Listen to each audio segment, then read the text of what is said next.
Don't let people talk out of what God put in your heart. For real. Do not let people talk out of what God put in your heart. Man, God gave you a vision. And people could see what you see in the physical, but they can't see what you see because a vision is spiritual. My advice to fathers, even if you're not the greatest dad or you know you should be doing something that you're not doing, take your gift and teach your kids. Even if you ain't got no money, if you a good basketball player, go teach your kid how to dribble and shoot. If you a good cook, go teach your kid how to cook. Because a lot of times our self-esteem come from other men, and our lack of self-esteem come from not having that male in our life. So we look up to the big homie and we going shooting and selling dope and doing everything wrong to try to press our big homies. And so that's just the void of that man in our life. Man, them coaches get in them kids' life and them kids will run through a wall for them coaches. So a lot of times we got to take our gift and teach our kids that even if we got limited time with them, even if we can't help them financially, we need to take our gifts and install it in our kids and give them self-esteem. If we good at math, teach those kids math. So whatever you good at, teach your kids and quit worrying about the world. For real. Words are so powerful.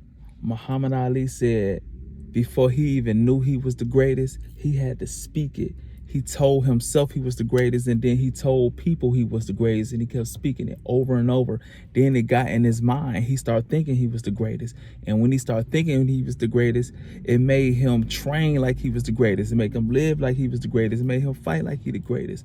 And so it had to get in his mind before it became an action, but it all started with words.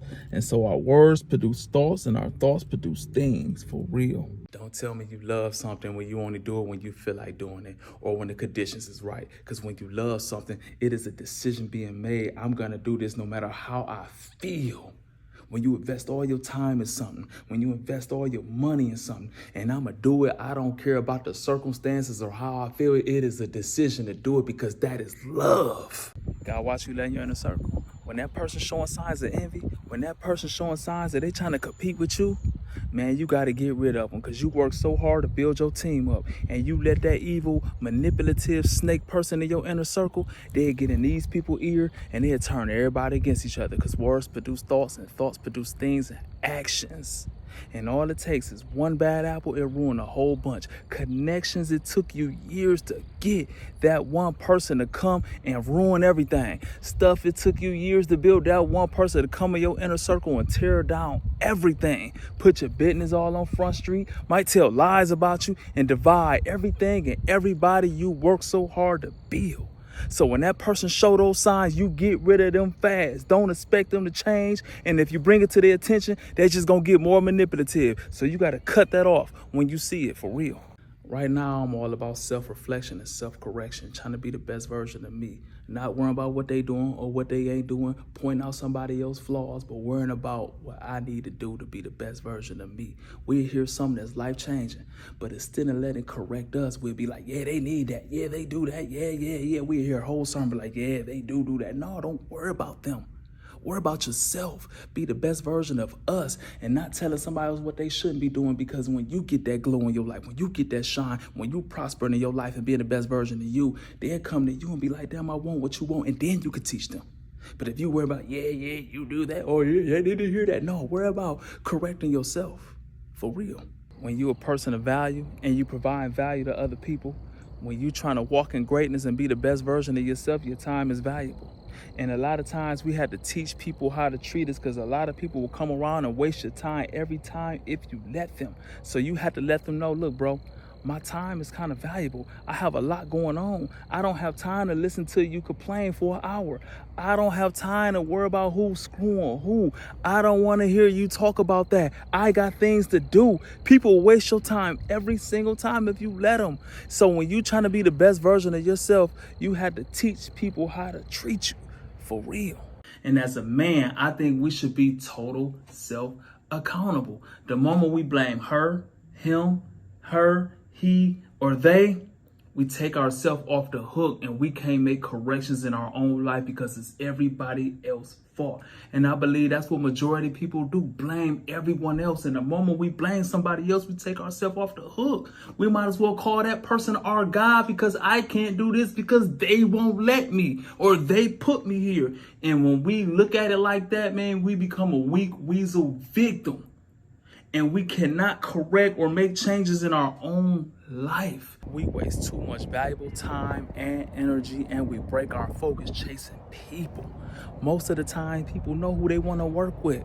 Most of the time, people know who they want to support. Most of the time, people know who they want to be in a relationship with, and they just stringing you along. Too many times we don't focus on being the best version of ourselves because we focus on doing something with that person when we should be looking within. If we make ourselves the best version we can be, the right people will come along. We need to focus on our thoughts, our words, our spirit, our work. Go harder, work harder, and the right people will come along in our life to get us to the finish line. But we can't get to the finish line because we distracted, focused on trying to be with somebody who don't want to be with us. And so I say a lot of times, we got to take our focus off other people and focus on within, for real. Too many times we should take that step of faith, but we won't take that step in faith because it's the unknown. It's not familiar. And so we sit back in chaos. So we sit back living below average lives. We sit back in toxic environments that's not allowing us to be the best version of us. But it's familiar to us. So we do what we always done. And when we do what we always done, we get what we always got. But sometimes we got to do something different to get different results. And that require us taking that first step in faith, for real. I was having a conversation with my homeboy the other day, and he was talking about how he needed to get focused, and that would speed up his process. And I said, nah, you need to just get started. You need to go to work. You need to start working. And a lot of times we say I ain't focused just to cover up the fact that I'm lazy and I'm not willing to put the work in. Because when you put the work in, you got your head down, you working towards your goal. All those distractions gonna fall off because I'm working. I can't talk to this female on the phone. I'm working. I can't be watching what somebody else doing, critiquing what they doing right and what they not doing. And so I'm working. I ain't got time to be watching these games and nitpicking other people and stuff like that because I'm focused on what I'm doing. I'm working. And so when you get to work, it eliminates all the distractions and you got your head down working. That will make you focus. We one decision away from greatness. We are one decision away from success. We are one decision away from changing our life and changing our family lives forever. But we don't want to make that decision because that decision requires us to leave our comfort zone. For real.